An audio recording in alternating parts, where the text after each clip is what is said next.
अस्सलाम वालेकुम dear students, मेरा नाम है अब्दुर्रहमान। आज का लेक्चर है फंक्शंस ऑफ एपिडर्मिस। एपिडर्मिस के कौन कौन से फंक्शंस हो सकते हैं। तो सबसे पहले जो उनका फंक्शंस है वो ये है कि आउटर मोस्ट बाउंड्री होता है, तो ये प्रोटेक्ट करता है इंटरनल ऑर्गन्स को, यानी जो इंटरनल सेल्स होते हैं, इंटरनल टिश्यूज होते हैं और ऑर्गन्स होते हैं, तो उसको उसकी हिफाजत का जिम्मा वो एपिडर्मिस सेल्स और टिश्यू का है। इसके साथ ही प्रिवेंट करता है एक्सेसिव इवापोरेशन।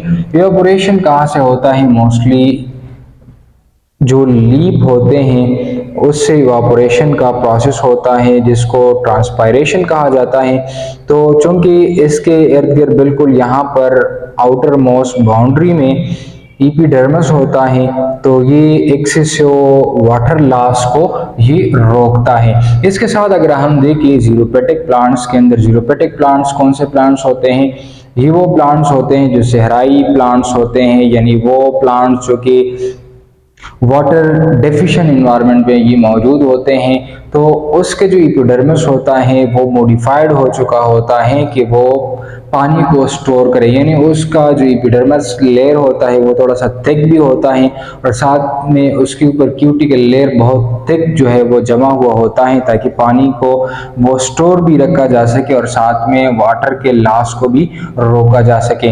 इसके साथ रेगुलेशन ऑफ गैसेस एक्सचेंज भी ये रेगुलेट करता है, यानी प्लांट्स के अंदर डिफरेंट टाइप्स ऑफ गैसेस आते हैं। जैसे हम अगर फोटोसिंथेसिस की बात करें तो फोटोसिंथेसिस में कार्बन डाइऑक्साइड चाहिए होता है, तो वो स्टोमेटा के जरिए से प्लांट सेल के अंदर आता है, और वाटर जो है वो सॉइल से रूट हेयर के जरिए से और रूट जाइलम और फिर स्टेम जाइलम और फिर लीफ के जाइलम तक पहुंचाया जाता है, और साथ में सनलाइट जो है वो सन से हासिल की जाती है, और इन तीनों चीज़ों को मिलाया जाता है और इसी के ज़रिए से कार्बोहाइड्रेट्स यानी खुराक को तैयार किया जाता है।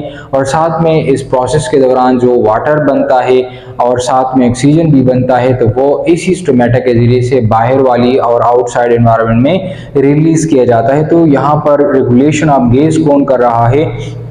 ये भी एपिडर्मिस ही कर रहा है। और वो खास हॉल का नाम क्या है? उसका नाम स्टोमेटा है, यानी लीफ के बिल्कुल लोअर एपिडर्मिस पर यहाँ पर छोटे छोटे स्टोमेटा की शक्ल में छोटे छोटे सुराख जो है वो मौजूद हैं। तो ये क्या काम कर रहा है? रेगुलेशन ऑफ गैसेस ये कर रहा है।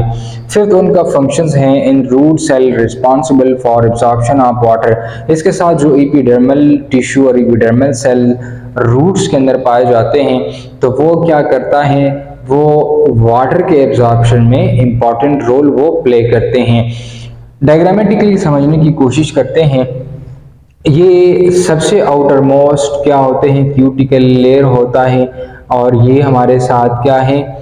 अपर एपिडर्मिस है, यानी ये एक एपिडर्मल सेल है, बहुत सारे सेल्स एक दूसरे के साथ कनेक्टेड हैं, तो ये टिश्यू बनाता है जिसको एपिडर्मल टिश्यू कहा जाता है। इसके बाद दूसरे डिफरेंट तरह के सेल्स होते हैं।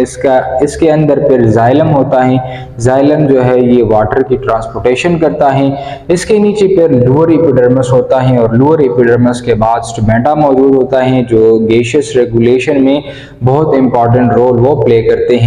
यहाँ पर भी लोअर एपिडर्मिस के बिल्कुल नीचे यहाँ पर दूसरा लेयर भी मौजूद होता है, जिसको क्यूटिकल लेयर कहा जाता है। और ये क्यूटिकल लेयर मैंने आपको यहाँ पर समझाया कि ज़ीरोपेटिक प्लांट्स जो है ये वाटर के लॉस को प्रिवेंट करता है, साथ में वाटर को भी स्टोर रखता है।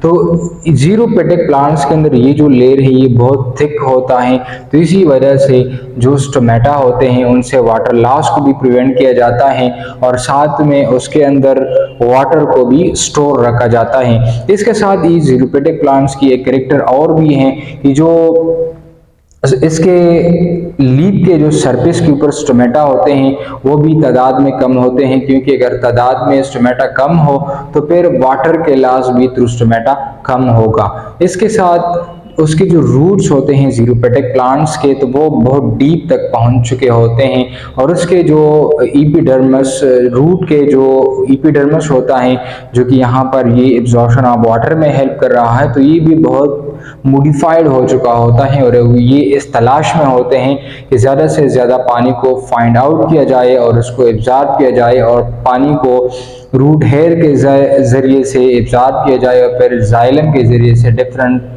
पार्ट ऑफ प्लांट्स तक उसको पहुंचाया जाए, ताकि वाटर के शॉर्टेज का जो मसला है वो उससे छुटकारा पाया जा सके।